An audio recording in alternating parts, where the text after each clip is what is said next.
In one of Warren Buffett's speeches in Goldman Sachs, he told that where they were willing to put their time, their energies to better themselves.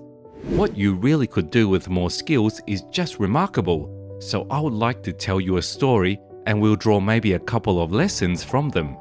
I would like to tell you of two women that each sold the business to Berkshire Hathaway, to me actually, for millions of dollars.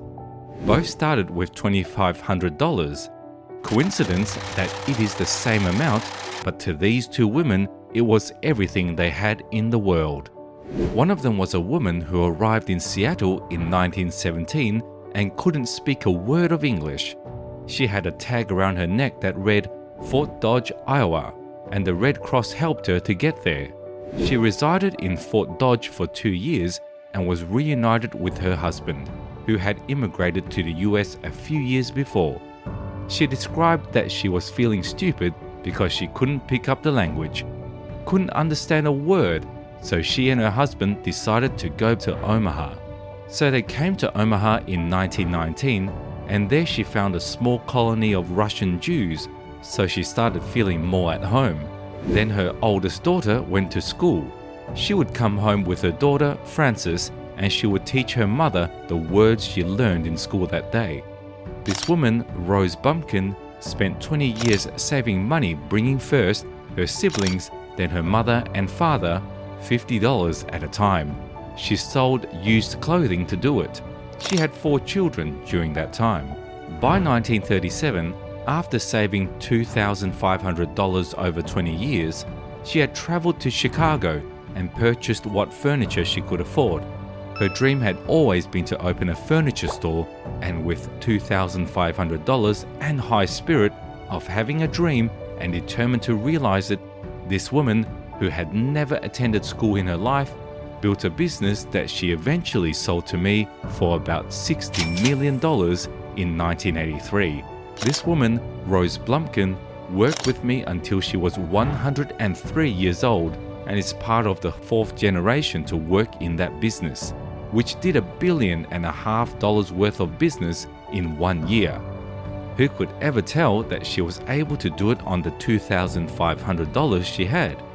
One more interesting aspect about her is that she was illiterate and entered the furniture industry without bringing anything special to the table in terms of furniture. However, she was determined to succeed and knew she could outwork everyone else since she cared about her clients. Warren added, "I watched another woman who accomplished a similar thing with $2,500 and paid her hundreds of millions of dollars for her business. She worked at extremely low gross margins, but she established this wonderful business. They knew that they have it in themselves, that they can be something beyond where they were." Known as the Oracle of Omaha, Warren Buffett is a businessman and philanthropist and regarded as the greatest investor of the 20th century. When typical 11-year-old boys were reading comic books and playing baseball, Warren was investing in stocks. At the age of 11, Warren bought 6 shares in Citi's Service Preferred, now Citgo, for $38 each in the spring of 1942. Warren vows to a family friend in 1943 that he would be a millionaire by the age of 30 or leap off the tallest building in Omaha. In 1945, Warren earns $175 per month delivering Washington Post newspapers. He invests 1,200 of his funds in 40 acres of farmland when he was 14 years old. And by the age of 16, he had accumulated more than $53,000 through a variety of business endeavors and investments. Warren was destined for success from a young age. Although he experienced setbacks just like everyone else, Warren overcame rejection from Harvard Business School and his father-in-law's prediction of failure through his perseverance and hard effort. Warren ended up enrolling in Columbia University after learning that renowned securities analysts David Dodd and Benjamin Ben Graham are teachers there. In 1951, Buffett learns that Ben is on the Geico Insurance Company's board. He rides the train to Washington, D.C. on a Saturday morning and knocks on the door of the company's headquarters until a custodian allows him in. After inquiring if anyone was scheduled to work that day, he locates Lorimer Davison, a Geico executive. Warren grills him about the business and insurance in general as they converse for 4 hours. Following their conversation, Warren is so enthused about Geico that on the following Monday, he invests 65% of his $20,000 in savings in the company's stock, which goes on to become a hugely profitable investment. He now fully owns Geico. Warren also enrolled in a Dale Carnegie Speaking in Public course. Using what he has learned, he started instructing an evening course in investment principles at the University of Nebraska. He was only 21 at that time, and the students were twice his age. Berkshire Hathaway, which began as a textile manufacturing firm, grew into a multi-billion-dollar holding company under Warren's leadership. He had vowed to donate his entire fortune to charity, donating 85% of his assets to the Bill and Melinda Gates Foundation. If you've reached this far in the video, thank you. Please let us know how we can continue to improve our videos. Please subscribe as we have more exciting videos in store. Going back to Warren's story, he shared that they didn't invent artificial intelligence. These two women didn't do anything special.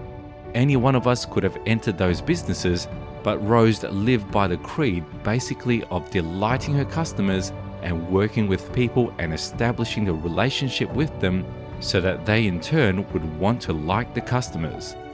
She learned how to project herself and her attitude towards her fellows and her desire to make a friend out of every customer. Rose was able to turn her ordinary business operation to extraordinary from virtually nothing. The first test is not whether you have the best company idea in the world, but if you continue to learn as you go along, what your skills are and what you can do for your clients, what you can provide. To delight the customer, you must have a genuine desire to delight the customer and looking after their well-being. I've never seen a business, and I've seen a lot of them, but I've never seen one that delights the consumer and fails. The consumer recalls having a positive experience with how they were treated when they made their transaction. They would have forgotten the cost, but not the experience. Any age can achieve success. Warren was immensely wealthy before the age of 60. By the age of 52, his net worth was estimated to be $376 million. However, 99% of his money was acquired after the age of 50. Warren's net worth as of August 30th, 2022 is $100.2 billion. Warren still resides in the same Omaha, Nebraska home he bought for $31,500 in 1958. Be sure to check this inspiring video.